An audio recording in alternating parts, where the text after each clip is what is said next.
لیکن اب ایک اعلان اجمیر شریف کی درگاہ سے وہاں کی کمیٹی نے کر دیا ہے. اب وہ اعلان کیا ہے اسے آپ خود سن لیجیے. اسی طرح سے اب دونوں وقت کی خدمت میں صبح 4 بجے اور دوپہر 3 بجے صرف خدام خواجہ ہی رہیں گی، کیونکہ بھیڑ کافی ہوتی ہے، نظم و ضبط میں فرق آتا ہے. تو ایک تو آستانہ اقدس میں کوئی بھی خدام خواجہ ویڈیوگرافی نہیں کرے گا، لائیو زیارت نہیں کرائے گا. یہ تقدس آستانہ اقدس کے بالکل برعکس ہے، خلاف ہے. آستانہ اقدس کا تقدس پامال ہوتا ہے، قوم رسوا ہوتی ہے. اس طرح کی مارکیٹنگ کوئی نہیں کرے گا. مہمانوں کے ساتھ حسن سلوک سے پیش آئیں گے.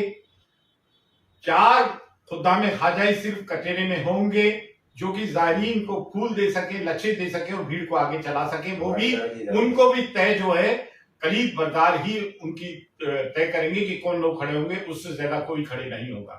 زائرین کے ساتھ بدسلوکی کسی بھی حالت میں برداشت نہیں کی جائے گی. روشنی جو قدیم زمانے سے چلتی آ رہی تھی اس میں جو اضافہ ہوا ہے، کٹہرے کے اندر لوگوں نے اپنی اپنی دعائیں شروع کی، پھر بیگمی دلان میں آ کے دعائیں شروع کی. وہ قطعی نہ کریں. ہم اپنی پرانی روایتوں کو مجروح نہیں کرنا چاہتے ہیں. اور دوسری چیز یہ کہ بابا فرید گنج شکر رحمۃ اللہ علیہ کے سامنے جو آستانہ اقدس کا دروازہ ہے اس سے زائرین کو اندر لے کے نہیں جائے، وہ ایگزٹ گیٹ ہے، یاد رہے. اور پارٹی دروازے سے بھی کوئی مہمانوں کو لے کر نہیں جائے، وہ بھی ایگزٹ گیٹ ہے، سوالی بابا کے دروازے سے ہی جایا جائے. اس چیز کو خاطر ملحوظ رکھا جائے، یہ ہم سب کا فرض رکھتا ہے. اور روشنی میں بھی آستانہ اقدس سے زائرین کو باہر کیا جائے. اس کی وجہ یہ ہے کہ بھیڑ بہت ہو گئی ہے، جیبیں کٹتی ہیں، اور جیبیں جو کٹ رہی ہیں ان پر بھی دھیان رکھا جائے. ہم نے مزید چپراسیوں کا بھی اضافہ کر دیا ہے اور ہمارے نوجوانان قوم بھی ڈیوٹی پر رہیں گے، ممبران بھی ڈیوٹی پر رہیں گے. تو لہٰذا کل 21 اگست سے صبح 4 بجے سے بروز اتوار ہم خود موجود رہیں گے انجمن مینجمنٹ کمیٹی کے. وہاں جا کے ان لوگوں سے کہیں گے کہ صاحبزادی صاحبہ کے صحن میں سے بھی سنا آپ لوگوں نے کہ کمیٹی نے اعلان کر دیا جو زائرین ہوں گے ان کی دیکھ بھال کی جائے گی، بدتمیزی کوئی نہیں کرے گا. جو خادم ہوں گے ان کی کیا کیا ڈیوٹیاں رہیں گی، کس طرح سے وہ زیارت کرا سکیں گے. حالانکہ یہ قانون انہوں نے اب بنایا ہے، یہ بہت پہلے بنا دینا چاہیے تھا اور اس بات کا پہلے اعلان کر دینا چاہیے تھا. لیکن جب ان کی زمانے بھر میں رسوائی ہوئی ہے تب جا کے کچھ لائن میں یہ لوگ آتے ہوئے دکھائی دے رہے ہیں، کیونکہ انہوں نے ایک طوفان برپا کر رکھا تھا، شریعت کو وہاں پامال کر رکھا ہے. کہ آپ دیکھیں وہ شہاب بھائی کے سر پہ جو ہاتھ رکھا خادم آپ دیکھیں ناچ رہا ہے، اس ویڈیو میں پیسے لٹا رہا ہے اور کس طرح سے ڈھول کو بجوا رہا ہے، اور بھی تمام نوجوان جو ہیں وہ ناچ کود رہے ہیں. یہ شریعت نہیں ہے، یہ طبیعت ہے.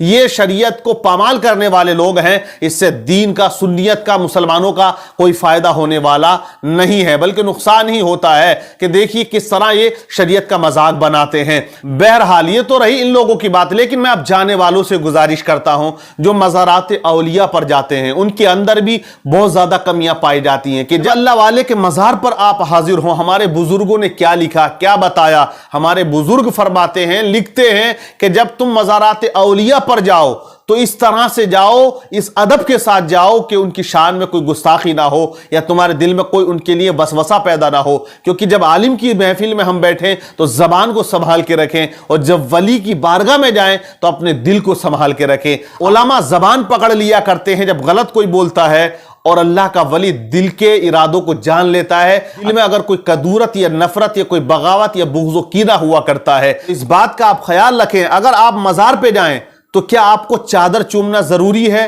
سجدہ کرنا ضروری ہے، یا وہاں پہ چوما چاٹی کرنا ضروری ہے؟ آپ دیکھیں کہ کچھ تو ایسے ان پڑھ اور گوار ہمارے مسلمان بھائی ہیں کہ وہاں جا کے اتنی طوفان بدتمیزی کر دیتے ہیں، ادھر چوما ادھر چوما، یہ چوما وہ چوما، چاروں طرف چوما چاٹی میں لگ جاتا ہے.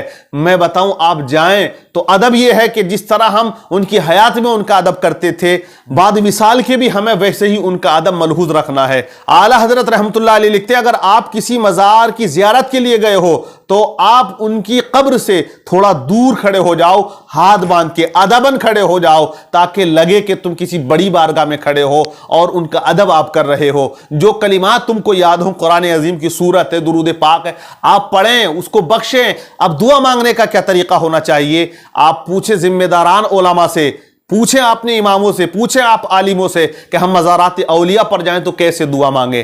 اب دعا بہت سے کیا ہے ڈائریکٹلی بھی مانگتے ہیں، بہت سے کرتے ہیں مجھے بابا یہ دے دو، لوٹری دے دو، لکی نمبر دے دو، یہ کر دو، بہت سی حرام باتوں کی بھی وہ ڈیمانڈ کرتے ہیں مزارات اولیاء پر جا کر. لیکن آپ مانگنے کا کیا طریقہ ہے، شریعت مصطفیٰ کیا کہتی ہے؟ تو جب مانگے دعا میں تو اس طرح سے مانگے، اے مولا میں تیرے ایک عظیم بندے کی بارگاہ میں کھڑا ہوں، میں ان کی بارگاہ میں کھڑا ہوں جو خواجہ غریب نواز ہیں، جن کے ذریعے سے تو نے ہندوستان میں اسلام کو پھیلایا ہے. یہ وہ عظیم بزرگ ہیں جنہوں نے تیری عبادتیں کی ہیں، تجھے راضی کر لیا ہے، تو ان سے راضی ہو گیا اور یہ تجھ سے راضی ہے. مولا ان کے صدقے میں تو میرا فلاں کام بنا دے، میری یہ دعا قبول کر لے، میری پریشانی کو دور کر دے. ان کے صدقے میں دعائیں مانگیں، ان کے واسطے سے دعائیں مانگیں. لیکن کچھ غلط طریقے ہیں، کچھ غلط وسوسے ہیں. یہ بات اگر کوئی آپ کو سمجھائے کہ آپ ڈائریکٹلی یہ نہ کہیں حضرت مجھے یہ دو وہ دو، آپ ان کی صدقے میں دعا مانگیں، یہ طریقہ کار ہے، اسی طرح سے مانگیں. اللہ کا ولی وہ ہوتا ہے کہ جن کے صدقے میں مانگے تو اللہ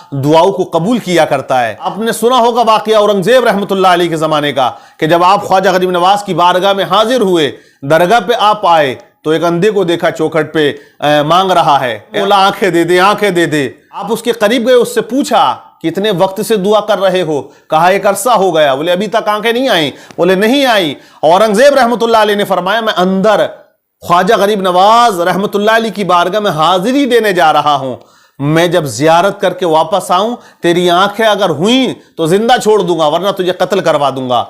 اب آپ اندر چلے گئے مزار شریف میں اور یہ اندھا جو ہے وہ دروازے پہ باہر تھا. اب یہ کہنے لگا مولا پہلے تو میری آنکھوں کی بات تھی، اے خواجہ اب تو میری جان کی بات آ گئی ہے. اے خواجہ رب سے دعا کر دیں کہ اللہ تبارک و تعالیٰ مجھے بینائی عطا کر دے، ورنہ میری تو آج جان بھی چلی جائے گی. تو اب اورنگزیب جب واپس آئے، ابھی چند منٹ گزرے تھے، کیا دیکھا کہ وہ آنکھوں والا ہو چکا ہے، روشنی واپس آ چکی ہے. تو آپ نے اس سے فرمایا کہ جو تو دعائیں کر رہا تھا اتنے دن سے، وہ دل سے نہیں کر رہا تھا، یوں ہی کر رہا تھا، لیکن جب جان کی بات آئی تو آج دل سے دعا نکلی اور خواجہ کے صدقے میں اللہ نے تجھے بینائی عطا فرما دیے. تو یہ بزرگوں کے آستانے ہوتے ہیں جب دعائیں قبول ہوتی ہیں. جانا چاہیے مزارات اولیاء پر، لیکن طریقہ اچھا ہو، شریعت جس بات کا حکم دیتی ہے وہ کریں، شریعت کے خلاف نہ جائیں، حد سے تجاوز بھی نہ کریں. وہ اللہ کا ولی جو اللہ اللہ کرتے چلا گیا، ہم وہاں جا کر اللہ کو بھول جائے تو یہ بالکل اصول کے اور ضابطے کے خلاف ہے. اس سے اللہ کا ولی کبھی خوش نہیں ہو سکتا ہے.